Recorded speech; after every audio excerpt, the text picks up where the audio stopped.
Hello, and happy Thursday to y'all. I've gotten ready for bed and got relaxed.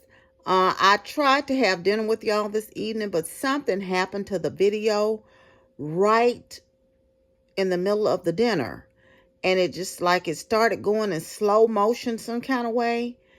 And I tried to fix it, but the file was corrupt, the first part. And I had originally said during the dinner, where you will see in the video, because I am going to put the tail end of the dinner part on here, but you will see that I said I probably wouldn't put it up. But I'm like, it's VlogTober, I'm going to put it up. I want them to know that I'm thinking about them. But I started out in the video telling y'all I'm so excited. My devotional, which I published on the community tab, is done. I know I kind of gave y'all a sneak peek yesterday just of the little manuscript part, but it's live and in living color on Amazon. The ebook is already for sale, but they're still going through some checks and balances on the paperback. It will be for sale either later this week or the early part of next week, as they're still doing some copyright and publishing checks on that. But which I don't know why the ebook could come out before but the ebook is out now. If you want to I know a lot of people do ebooks. It's out on Kindle, so feel free to get it. You don't feel obligated to get it, but if you do get it, I hope that you enjoy something from it and enjoy it. But I want to thank everyone for encouraging me through this journey. I got kind of lackadaisical. I've been writing on them for a while. I got another one in the works, but that's going to be a little bit longer and a little bit more heftier. But I've been working on it for a while. I just kind of got lackadaisical. I would quit, I would stop, I would start, do the research, stop, start, and all of that. But it got done, and I met my goal. I extended myself to the end of the month, and it did. I met my goal, and I'm just so ecstatic about it and just so excited for it. And I hope you all receive it well, those who do decide to buy it. But anyway, I just wanted to let you know that today, and if you want to go ahead and, check it out, check out a little snippets from it, you can click on the link in the community tab and just and I'll also include the link here. And you can just click on it and kind of get a little snippet of what's in the book. And if you kind of watch my daily inspirationals, I do kind of been sharing some of those out of the book, out of the devotional. But anyway, so that's enough of that. I talked about several things in the beginning of the dinner, but what I will pick up from is where, the conversation I was leading up into. And I was telling y'all yesterday, I had talked to this young man and a lady in the store for about 15 minutes. And he did work for the Kroger Distribution Center. And just the prerequisites, what I was talking about, at the dinner table, he was telling me that he had gotten an $8 raise and that he didn't see it. And so I went on to discuss that I was surprised that so many people, even after the pandemic has been declared at an end, still not willing to go back to work. And everybody is, I don't know how they manage. Everybody is not doing entrepreneurship. Some people have become burdens on other family members. They're not willing to work. They're not willing to take this job or that job. And where you thought that the higher salary was going to make you do better, you're seeing landlords go up for rent. You're seeing grocery increase, gas increase, inflation is killing you. And the thing of it is, you're paying higher prices for grocery now because you either getting a smaller, everything's coming in a smaller size. You're getting less for more money, because what you don't realize, like I was saying, this is just a prerequisite. I was saying that, these corporations and businesses, even mom and pop, wants a certain level of profit margin. And say they was getting a 5, 10, 15% profit margin before, they're still going to want those same type of returns. Because you're not in business just to be breaking even. You need to make a profit, of course. And so in order to do that, if you're having to shell out money for high salaries, you got to get that money somehow. So the idea that you were going to get more money and things were going to stay the same was just unrealistic. You're going to get the higher money, but you're going to have to pay out more money. And now, like I was, I think the conversation picks up at the dinner tables, just saying, you got the higher salaries. Now you no longer qualify for some of the things you qualified to previously. And, it's just unfortunate. And then what becomes, the burden of the family members that are helping you, and you're not willing to work anywhere, and I don't understand that mindset. And my thing was, everything that the government gives you that you think is free is not free.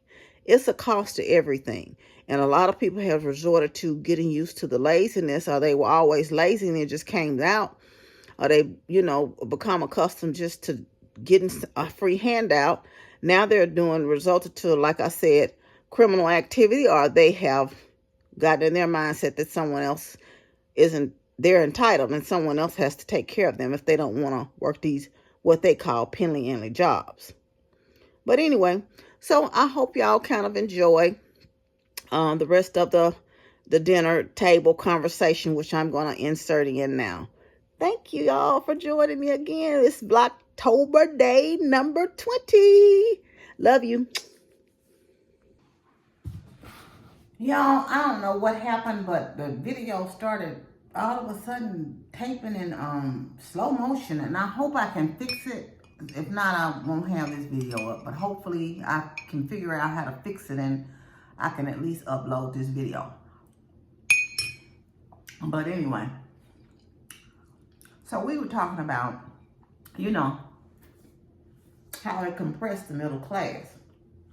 And like the things are smaller because, of course, they're having to pay more for products to make the products. It's just what it is. So now all these prices are going up. But what happened was, I can tell you, for me, I didn't see that type of percentage raise increase in my salary. And I was saying what they needed to do is make the increase kind of across the board, but of course they didn't do that. So this is what has happened. You're getting a lot of people who were previously in the middle class who may have been able to make it just fine. But their rent, of course, rent skyrocketed. So when you were making $7 an hour and you make $800 rent, that $800 rent you now is paying either $1,300 or $1,600 rent. You got an increase. Now because you're in a higher salary bracket, you no longer qualify for anything.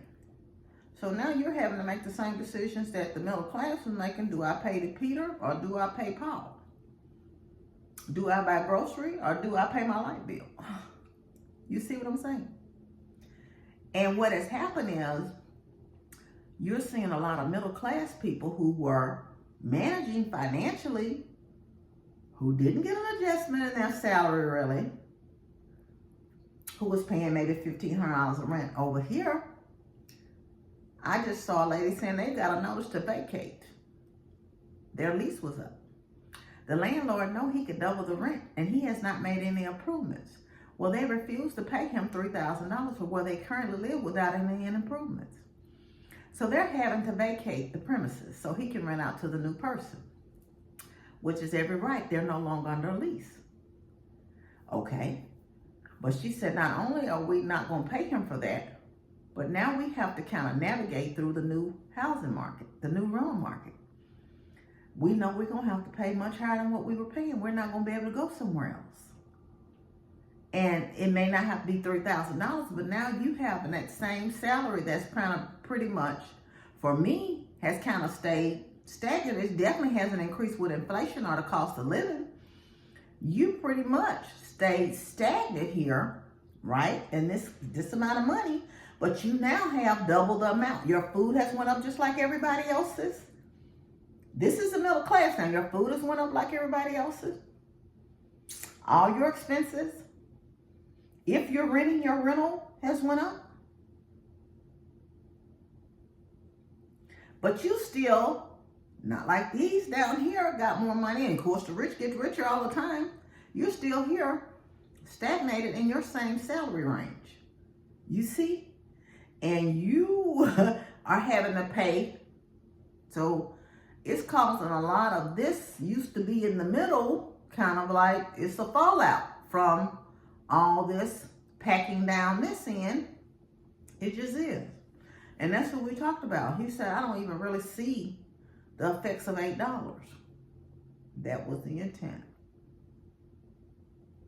Because they got to make up that money and still have their profit margins at the end of the day. And it's just unfortunate. That's how it is, but that's just the way. But you can't dwell on that. You just have to keep living.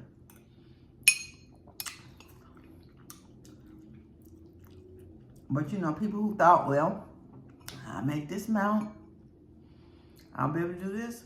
In reality, it's helped some, but the reality of it is, a lot of them, especially if they're renting,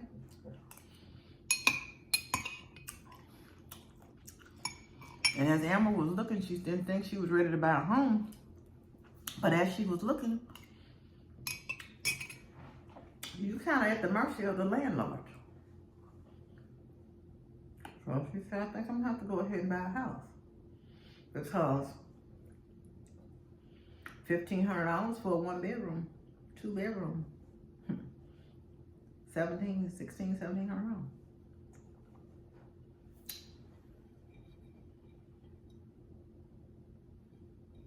Let's just say it. I don't know. I don't know what the direction, but I don't think it's not going back down, that's for sure. It's not like they can take the salary back down. And you think the landlord is going to reverse to saying, well, we can go down? No. Because they know people need a place to live. And unfortunately, because of what I just talked about, the huge question was, people don't know how to live with you and do right. I think if people would live and be right and do right and appreciate it, you would have a lot of people cohabitating. But because people just do whatever, you're like, it's a no for me. It's a no for me. Anyway, y'all, I'm full. I know that bread did it, but that soup was good. I hope y'all try to make y'all some because it was really delicious. I still got a lot left. I'm gonna have to put some in the freezer tomorrow because I'm not gonna be able to eat it all. That's for sure. But I got some cabbage soup in there, enough for 2 servings, and I'll have some of that. So it helps me when I don't feel like cooking. I have food already cooked and prepared. That's a good thing. And when Amber moves, I know I'm probably not gonna really cook that much at all. I was just telling her yesterday we were talking, and I was saying I'm not gonna even buy that many groceries. But anyway, if y'all choose to buy the devotion, I really would appreciate it. But anyway, thank y'all again for joining me tonight. It's VlogTober day number 20. I want you to know you're loved. I love you, but God truly loves you the most. Remember to always be kind to yourself and others. Be joyful and be blessed. Much love. Bye.